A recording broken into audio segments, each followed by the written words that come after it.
मुझे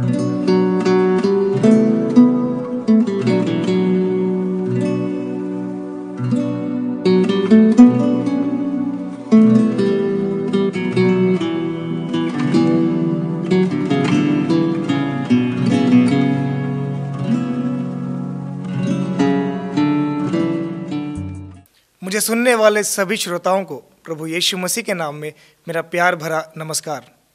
आशा करता हूं कि आप सब लोग कुशल मंगल से होंगे। आज का जो हमारा विषय है वो होगा जैसा यहोवा ने कहा, जैसा प्रभु ने कहा। देखिए, अक्सर हम लोग क्या प्रार्थना करते हैं? हम लोग प्रार्थना करते हैं कि प्रभु तू मुझे बहुत आशीष दे। हम प्रार्थना करते हैं प्रभु हमारे परिवार को आशीष दे।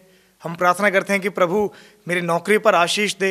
हम प्रार्थना करते हैं, हम किसी बीमार के लिए प्रार्थना करते हैं।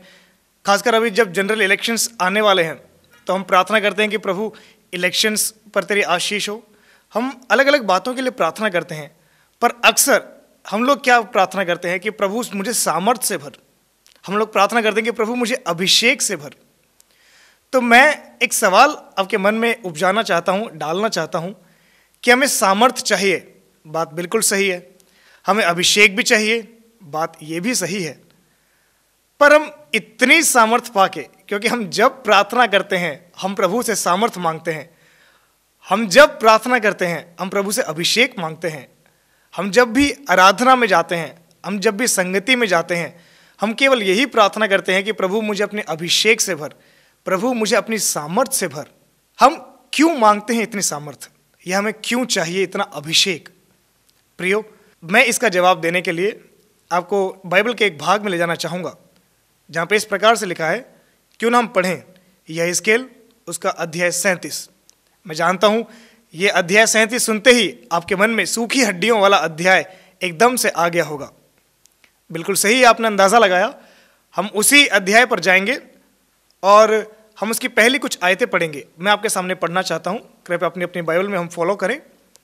यहोवा की शक्ति मुझ पर हुई और वह मुझ पर अपना आत्मा समवा कर बाहर ले गया और मुझे एक तराई के बीच में खड़ा कर दिया। वह तराई हड्डियों से भरी हुई थी। तब उसने मुझे उनके चारों ओर घुमाया और तराई के तह पर बहुत सी हड्डियां थी और वह बहुत सूखी हुई थी। तब उसने मुझसे कहा, हे मनुष्य के संतान, क्या ये हड्डियां जी सकती हैं? मैंने कहा, हे परमेश्वर यहोवा, तू ही जानता है। तब उसने मुझसे कहा, इन हड्डियों से भविष्यवाणी करके कह, हे सूखी हड्डियों, यहोवा का वचन सुनो। हमने यहेजकेल के 37वें अध्याय की पहली 4 आयतों को हमने पढ़ा है।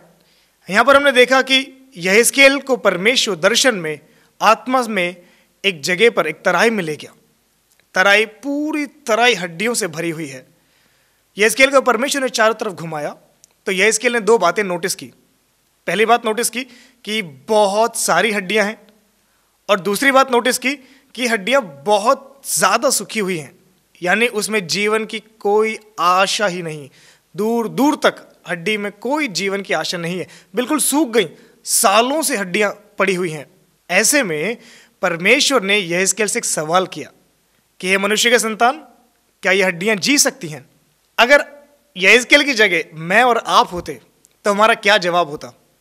क्योंकि हम बड़े उत्सुक रहते हैं, हम बड़े विश्वासी हैं, हम कई बार बड़े उत्साहित से हो जाते हैं और हम एकदम से बोलते हैं, हाँ हाँ प्रभु, ये तो जी जाएंगी, ये तो ऐसा हो जाएगा, ये तो वैसा हो जाएगा। पर यहाँ यहेजकेल को अगर हम देखें तो यहेजकेल के लिए ऐसा लिखा है, यहेजकेल ने कहा कि प्रभु तेरी इच्छा है, प्रभु तू ही जानता है कि क्या होगा और क्या नहीं होगा। ऐसे में जब यहेजकेल ने अपनी सारी बात, अपनी सारी बुद्धि, अपना सारा अनुभव, अपनी सारी बातों को एक तरफ किनारे कर दिया और बोला कि प्रभु तू ही जानता है, तब प्रभु ने उससे कहा कि तू भविष्यवाणी कर और इन हड्डियों से बोल कि परमेश्वर यहोवा का वचन सुने। देखिए, अभी यहाँ पर सामर्थ्य की कोई बात नहीं हुई, अभी यहाँ अभिषेक की कोई बात नहीं हुई। यहाँ पर केवल परमेश्वर ने यहेजकेल को बुलाकर एक काम सौंपा है। प्रियो, यह है मेरे सवाल का जवाब कि हमें सामर्थ्य क्यों चाहिए, हमें अभिषेक क्यों चाहिए। जब परमेश्वर हमें कोई काम देता है तो उस काम को पूरा करने के लिए हमें सामर्थ्य चाहिए, उस काम को पूरा करने के लिए हमें अभिषेक चाहिए। जब हमें पता ही नहीं होगा कि हमें करना क्या है, हम सब चाहते हैं कि हम प्रभु की सेवा करें, पर हमें ये नहीं पता होगा कि हमें करना क्या है, तब हम कैसे प्रभु की सामर्थ और अभिषेक को मांगकर प्रभु की सेवा कर सकते हैं। मुझे जब एड्रेस ही नहीं पता तो मैं उस व्यक्ति के घर कैसे पहुंच सकता हूं। जब मुझे पता ही नहीं है कि मुझे करना क्या है तो मैं प्रभु से कैसे सामर्थ मांग सकता हूं, मैं प्रभु से कैसे अभिषेक मांग सकता हूं। यहां पर परमेश्वर ने यहेजकेल को बुलाया और बोला कि तुझे ऐसे ऐसे करना है। तो यहेजकेल ने प्रभु पर विश्वास करते हुए जैसा प्रभु ने कहा वैसा उसने किया। प्रभु हमें सामर्थ्य देने में सक्षम है, प्रभु हमें अभिषेक देने में सक्षम है, प्रभु हमें दान और वरदान से भरने में सक्षम है। प्रभु हमें परिपूर्ण करना चाहता है। जैसा हम नए नियम में देखते हैं कि लोग पवित्र आत्मा से परिपूर्ण हो गए, परमेश्वर हमें भरना चाहता है। परमेश्वर बड़ा उदार दिल से हमें भरना चाहता है। प्रभु हमसे प्यार करता है, पर पहले हम सुने, पहले हम जानने की कोशिश करें कि प्रभु हमसे चाहता क्या है। अगर एक और मैं आपको उदाहरण देना चाहूँ तो हम निकाल सकते हैं पहला राजा उसके 18वें अध्याय में। उसके 18वें अध्याय में हम क्या देखते हैं? हम देखते हैं कि एलिया ने अपने आप को अहाब राजा को दिखाया, प्रकट किया और वहाँ पर एक बात कही कि जो परमेश्वर जिंदा हो, अगर इज़राइल का परमेश्वर जिंदा है तो वो आग उतार कर जवाब दे, और अगर दूसरे देवी देवता जैसे बाल और अशेरा के बारे में वहाँ पर लिखा है, अगर वो सच्चे परमेश्वर हैं तो वो स्वर्ग से आग गिराकर अपने आप को सही साबित करें। आगे हम पढ़ते हैं तो वो लोग जो दूसरे बाल और अशेरा के देवी देवता के जो पुजारी थे, उन्होंने सुबह से लेकर शाम तक काफ़ी मेहनत की, काफ़ी पूजा अर्चना की, पर कोई जवाब नहीं मिला, स्वर्ग से कोई आग नहीं उतरी। पर हम देखते हैं कि जब एलिया वेदी के पास पहुंचता है तो 18वें अध्याय की 36वीं आयत में उसने ऐसा कहा कि हे इज़राइल के परमेश्वर, तू अपने आप को प्रकट कर, क्योंकि मैंने ये काम अपनी मर्जी से नहीं किया, तूने मुझसे कहा, इसीलिए मैंने ये काम किया, तो अब तू ही इस बात को साबित कर। एलिया परमेश्वर की उपस्थिति में रहने वाला एक व्यक्ति था। ये हम 7वें अध्याय में 17वें अध्याय में देख सकते हैं। जब एलिया के बारे में हम आगे पढ़ते हैं तो लिखा हुआ है कि मैं वो एलिया हूं जो परमेश्वर की उपस्थिति में रहता है। तो एलिया प्रभु की उपस्थिति में रहता है, प्रभु की सामर्थ्य से भरा हुआ है। एलिया चाहता तो खुद भी जाके बोल देता कि ऐसा ऐसा ऐसा मैं करना चाहता हूं, नहीं, उसने वही किया जो प्रभु ने कहा। वो पूरी तरीके से प्रभु पर आश्रित था। प्रभु ने जब उससे कहा कि उनको चुनौती दे, तभी उसने जाके अहाब को बोला और चुनौती के लिए लोगों को ललकारा। उसने प्रभु से पाया और तब जाकर उसने प्रार्थना की कि प्रभु तू अपने आप को साबित कर कि तूने मुझसे कहा है ये सब काम करने के लिए। तब उसकी प्रार्थना पूरी शायद हुई भी नहीं होगी, तब भी आसमान से आग गिरी, बलि को भस्म कर दिया, जो उसके ऊपर पानी था और साथ में जो गड्ढे एलिया ने बनाए थे उन गड्ढों में जब पानी था, पत्थर समेत सब भस्म कर दिया।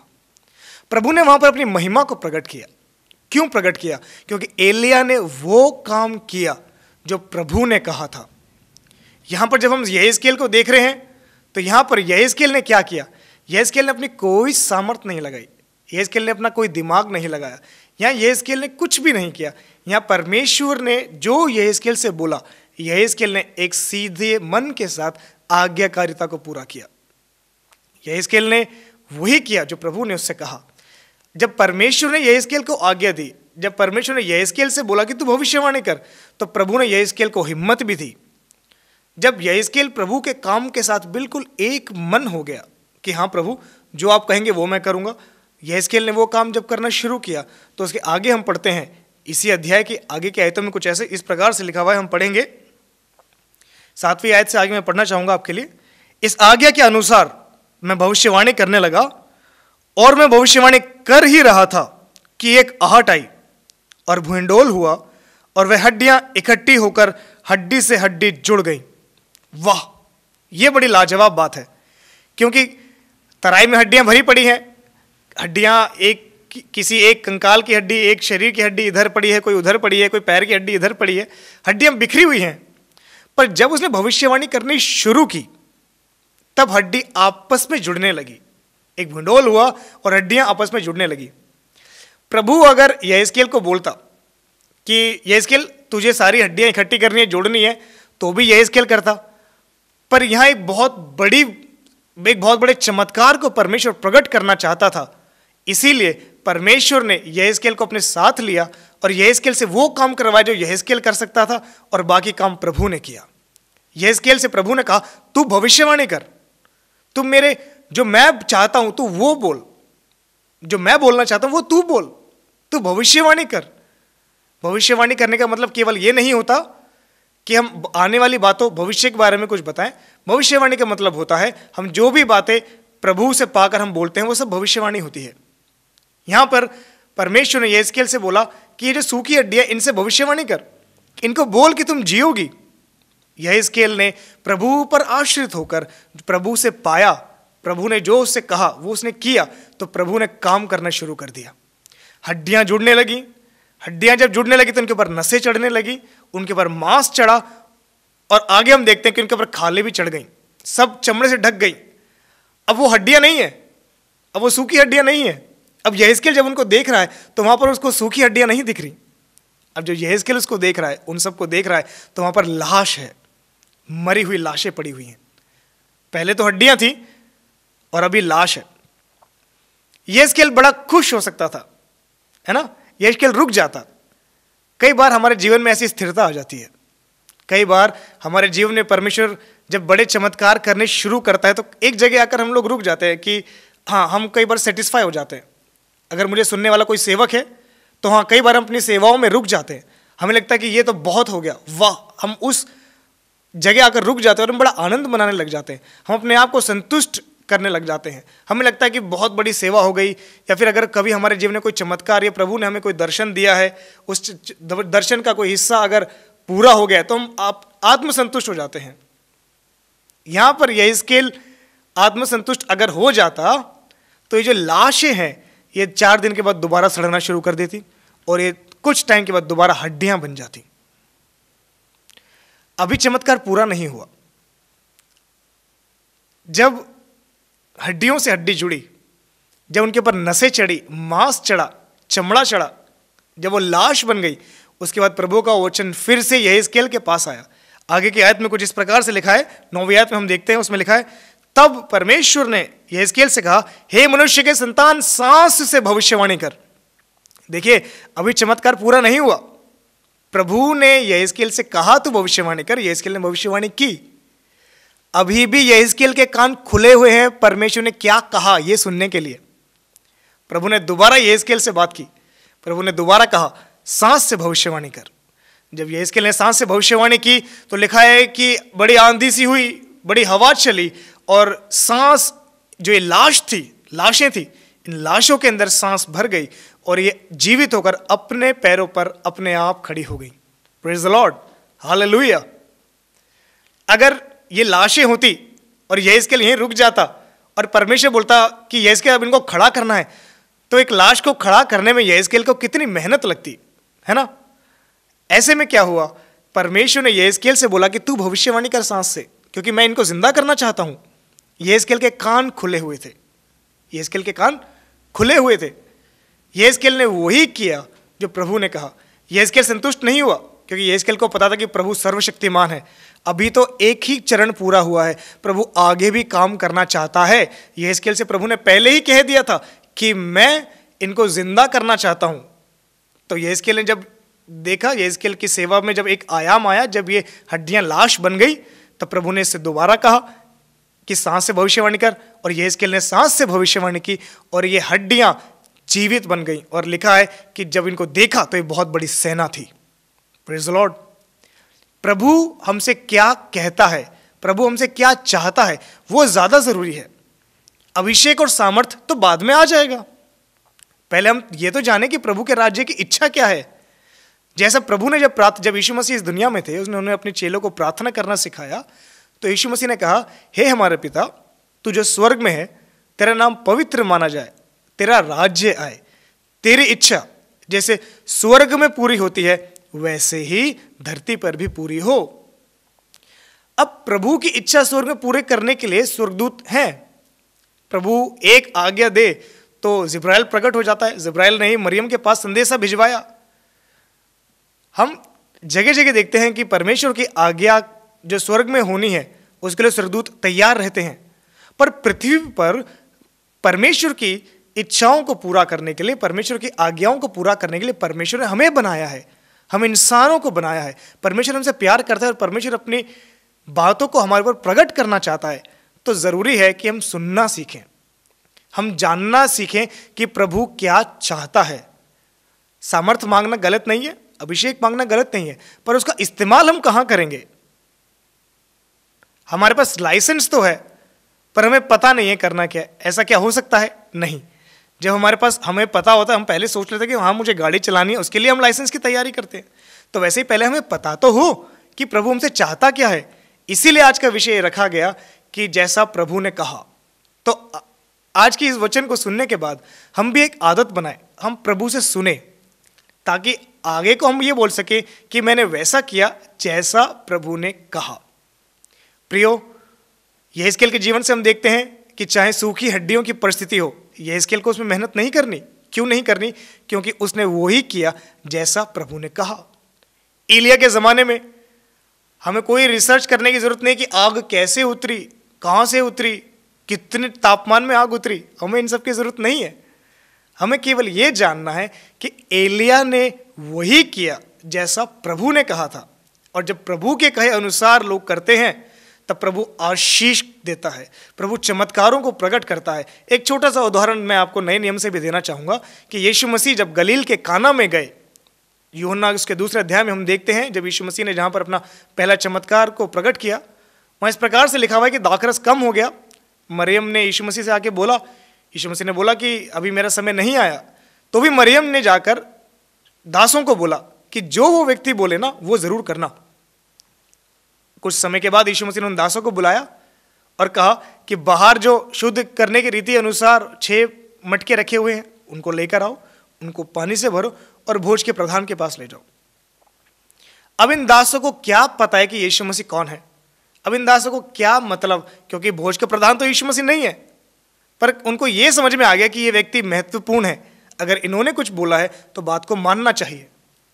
बिना किसी संकोच के, बिना किसी आज्ञा उल्लंघन के, जैसा उनसे कहा गया वैसा उन्होंने किया। उनको पता भी नहीं था कि क्या होने वाला है। उनको शायद लग रहा होगा कि भोज के प्रधान के पास लेके जाएंगे तो डांट पड़ेगी, पर उन्होंने वैसा किया जैसा यीशु ने कहा, जैसा प्रभु ने कहा। और देखिए, पानी में ना तो कोई कलर होता है, ना रंग होता है, ना खुशबू, ना स्वाद। ये पानी की खूबी है। पर जैसे जैसे वो दास जब उस पानी के मटकों को उठाकर भोज के प्रधान के पास ले जाने लगे तो पानी का कलर बदल गया, पानी की खुशबू बदल गई। और जब तक पानी को भोज के प्रधान ने चखा तब तक पानी का स्वाद बदल गया था, वो दाखरस बन चुका था। Praise the Lord, hallelujah. तो जब प्रभु अपने चमत्कार को प्रकट करता है तो प्रभु अपने दासों को, अपने लोगों को ढूंढता है कि लोग मिलें ताकि वो प्रभु की इच्छा अनुसार वो काम को कर सके जैसे प्रभु करना चाहता है। प्रियो, हम आज के वचन की ओर ध्यान दें। हम सुनने के लिए अपने कानों को तत्पर तैयार करें ताकि हम कह सकें कि मैंने वही किया जैसा प्रभु ने कहा। आइए हम कुछ क्षण प्रार्थना में बिताएं। हम अपनी आंखों को बंद करें। आज के वचन के सामने हम अपने दिलों को प्रभु के हाथों में सौंपें, प्रभु के सामने रखें। हम प्रार्थना में जाएं। हम धन्यवाद करते हैं परमेश्वर आज के इस दिन के लिए। प्रभु आपने संभाला, हम धन्यवाद करते हैं। प्रभु हम अपने जीवनों को आपके हाथों में सौंपते हैं, हम समर्पण करते हैं। हमारे मनों को और हमारे कानों को खोल दे प्रभु, ताकि हम सुन सके, हम जान सके कि प्रभु आप हमसे क्या चाहते हैं। ताकि जब जीवन की सेवाएं तो हमसे ले, जब हमारी जीवन की सेवाओं के हम आयामों तक हम पहुँचे तो हम कह सकें कि हमने वैसा किया जैसा प्रभु ने कहा। हम सबों को यीशु आपके लहू में छुपाते हैं और ये विनती यीशु मसीह के नाम से मांगते हैं, आमीन।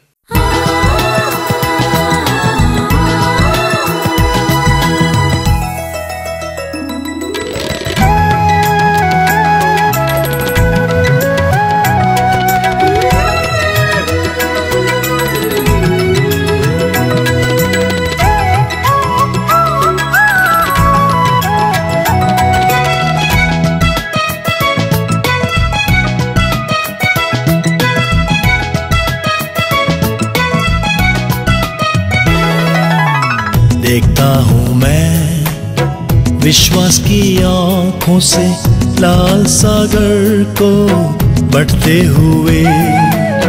देखता हूँ मैं विश्वास की आँखों से लाल सागर को बढ़ते हुए।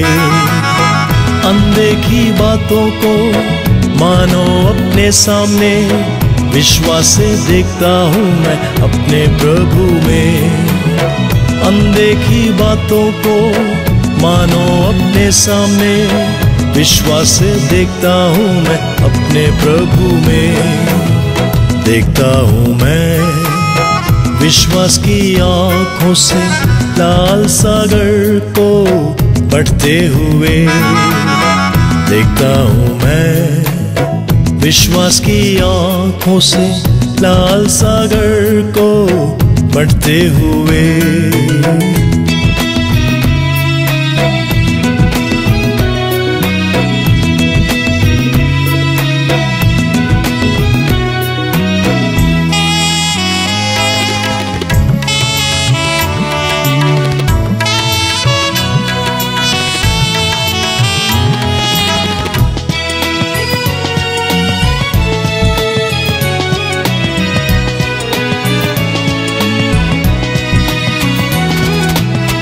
यरीहो की दीवारें ऊंची खड़ी होंगी, उनकी विशालता से डरता नहीं। यरीहो की दीवारें ऊंची खड़ी होंगी, उनकी विशालता से डरता नहीं। एक चित होकर जब जय ललकारेंगे, दीवारें गिरेंगी हमारे कदमों पे। एक चित होकर जब जय ललकारेंगे, दीवारें गिरेंगी हमारे कदमों पे।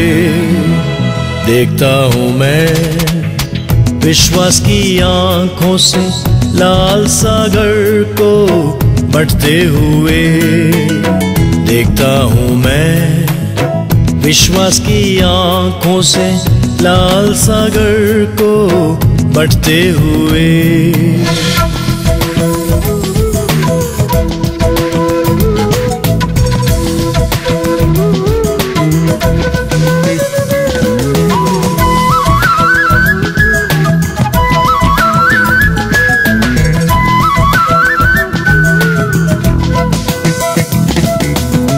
अग्नि की ज्वाला हो, पानी की लहरें हो, गिरा पाए मुझको ये तो अनहोना है।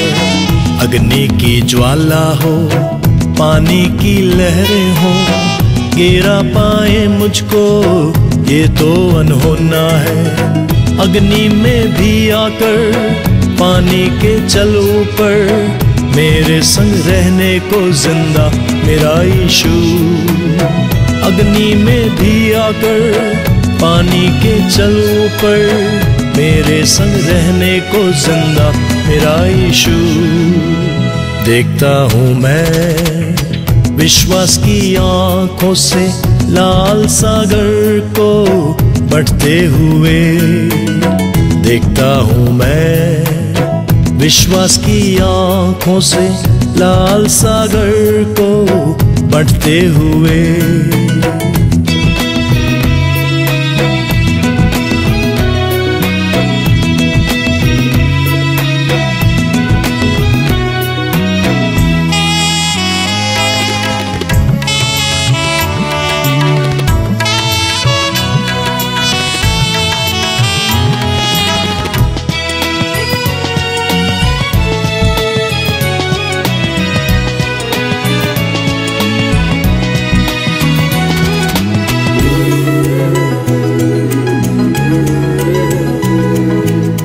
चार दिन भी हो जाए दुर्गंध सही ना जा, आकर खड़ा होगा यीशु उस कब्र पर। 4 दिन भी हो जाए दुर्गंध सही ना जा, आकर खड़ा होगा यीशु उस कब्र पर। विश्वास जो करे तू महिमा को देखेगा, शैतान के कामों को वो खत्म करेगा। विश्वास जो करे तू महिमा को देखेगा, शैतान के कामों को वो खत्म करेगा। देखता हूँ मैं विश्वास की आंखों से लाल सागर को बढ़ते हुए देखता हूँ मैं। विश्वास की आंखों से लाल सागर को बढ़ते हुए अनदेखी बातों को मानो अपने सामने विश्वास से देखता हूँ मैं अपने प्रभु में। अनदेखी बातों को मानो अपने सामने विश्वास से देखता हूँ मैं अपने प्रभु में। देखता हूँ मैं विश्वास की आंखों से लाल सागर को बढ़ते हुए देखता हूँ मैं। विश्वास की आंखों से लाल सागर को बढ़ते हुए। सबके लिए खुशखबरी।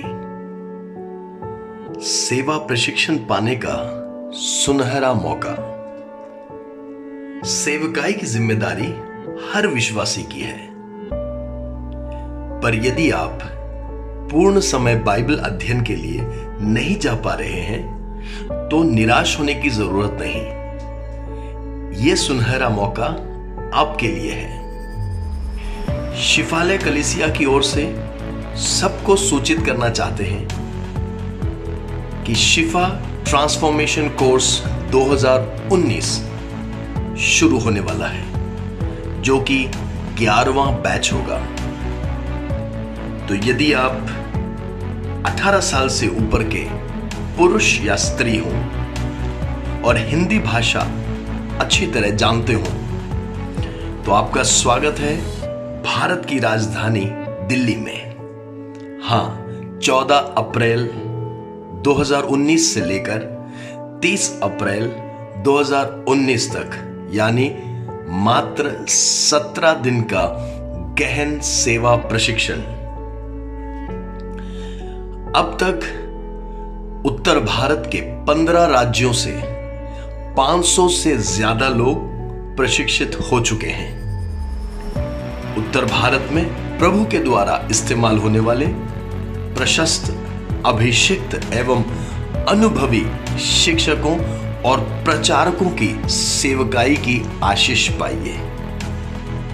शिफा ट्रांसफॉर्मेशन कोर्स का लक्ष्य है पवित्र आत्मा की अगुवाई में बाइबल पर आधारित और ख्रिस्त केंद्रित अंतिम दिनों की जागृति की सेवा को जन्म देना, लोगों को उसके लिए तैयार करना। पहली बार यह कोर्स एक बड़े कैंपस में होने वाला है। तो आइए तुरंत फोन नंबर पर संपर्क करें। इस साल का फीस होगा मात्र 3,000 रुपए। ये 50% स्कॉलरशिप के बाद है। मात्र 3,000 रुपए। जल्दी से फोन कीजिए और अपना रजिस्ट्रेशन करवाइए। बाकी डिटेल्स फोन पर आपको दिया जाएगा। इस मौके का लाभ उठाएं। धन्यवाद। हमारा एड्रेस है Shifalaya church, RZ 8M, first floor, गली number 4, Indira park, Palam colony, नई दिल्ली 110045। तो आप हमारे एड्रेस पर हमें चिट्ठी भी जरूर भेजें।